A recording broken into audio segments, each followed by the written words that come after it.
വളാഞ്ചേരി ശ്രീനാരായണ ഗുരുദേവ ജയന്തിയോടനുബന്ധിച്ചുള്ള ചതയ ദിനാഘോഷം SNDP യോഗം തിരൂർ യൂണിയന്റെ നേതൃത്വത്തിൽ വട്ടപ്പാറ നാരായണഗിരിയിൽ വിപുലമായ പരിപാടികളോടെ ആഘോഷിക്കും. വളാഞ്ചേരിയിൽ വിളിച്ചു ചേർത്ത വാർത്താ സമ്മേളനത്തിലാണ് ഭാരവാഹികൾ ഇക്കാര്യം അറിയിച്ചത്. ചതയദിനത്തിൽ രാവിലെ വട്ടപ്പാറ നാരായണഗിരിയിൽ പതാക ഉയർത്തുന്നതോടെ ആഘോഷ പരിപാടികൾക്ക് തുടക്കമാകും. തുടർന്ന് 8 മണിക്ക് പൈങ്കണ്ണൂർ ഗുരുമന്ദിരത്തിൽ നിന്നും വാഹനങ്ങളുടെ അകമ്പടിയോടെ ദീപശിഖ പ്രയാണം ആരംഭിക്കും. രാവിലെ 10 മണിക്ക് നടക്കുന്ന സാംസ്കാരിക സമ്മേളനം റവന്യൂ വകുപ്പ് മന്ത്രി AP അനിൽകുമാർ ഉദ്ഘാടനം ചെയ്യും. SNDP യോഗം തിരൂർ യൂണിയൻ പ്രസിഡന്റ് KR ബാലൻ ചടങ്ങിൽ അധ്യക്ഷത വഹിക്കും. യൂണിയൻ സെക്രട്ടറി സുരേഷ് പൈങ്കണ്ണൂർ സ്വാഗതം പറയും. യോഗം ഡയറക്ടർ ഷിജു വൈക്കത്തൂർ ചതയദിന സന്ദേശം നൽകും. ജെമിനി തങ്കപ്പൻ കോട്ടയം ചടങ്ങിൽ മുഖ്യപ്രഭാഷണം നടത്തും. Abid Hussain Thangal MLA VS Joy MLA, Valanchery നഗരസഭ ചെയർപേഴ്സൺ ഹസീന വട്ടോളി എന്നിവർ വിശിഷ്ടാതിഥികളായി പങ്കെടുക്കും.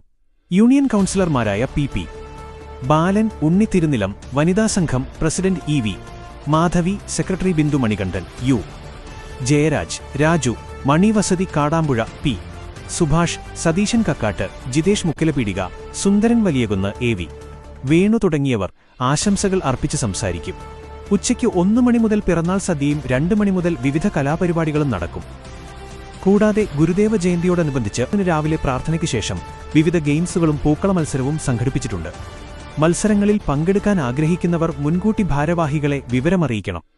വാർത്താ സമ്മേളനത്തിൽ KR ബാലൻ, സുരേഷ് പൈങ്കണ്ണൂർ, ഷിജു വൈക്കത്തൂർ, മണി കാടാമ്പുഴ, വിനു പേർശനൂർ, സുന്ദരൻ വലിയകുന്ന് എന്നിവർ പങ്കെടുത്തു.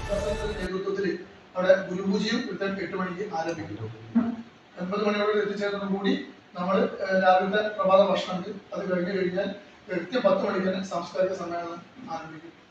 സാംസ്കാരിക സമ്മേളനം ഉദ്ഘാടനം ചെയ്തത് ബഹുമാനായിട്ടുള്ള മന്ത്രി AP അനിൽകുമാറാണ്. അതുപോലെ തന്നെ നമ്മുടെ സ്ഥലം MLA ആബിദ് തങ്ങളും, അതുപോലെ തന്നെ തവനൂർ MLA ജോയി ഉൾപ്പെടെയുള്ള ആളുകൾ, മുനിസിപ്പൽ ചെയർമാന്, അതുപോലെ തന്നെ ബ്ലോക്ക് പഞ്ചായത്ത് പ്രസിഡന്റ് വഹീദ ഉൾപ്പെടെയുള്ള ആളുകൾ പങ്കെടുക്കുന്നുണ്ട്. കാരണം പ്രത്യേകത എന്ന് വെച്ച് കഴിഞ്ഞാൽ ഞങ്ങൾക്ക് സന്തോഷമുണ്ട്. ശ്രീനാരായണ ഗുരുദേവന്റെ ദർശനങ്ങൾ എന്ന് പറഞ്ഞാൽ അദ്ദേഹം വിദ്യാഭ്യാസത്തിനും അതുപോലെ തന്നെ വ്യവസായത്തിനും ഒക്കെയാണ് പ്രാധാന്യം കൊടുക്കുന്നത്. ഞങ്ങൾ വിദ്യാഭ്യാസത്തിന്റെ ആസ്ഥാന മന്ദിരത്തിൽ 1984 മഹാശിവരാത്രി നാളില് അരിയുപ്പ ശിവപ്രതിഷ്ഠയാണ് ഒരു മഹാവിപ്ലവമായി കണക്കാക്കുന്നത്.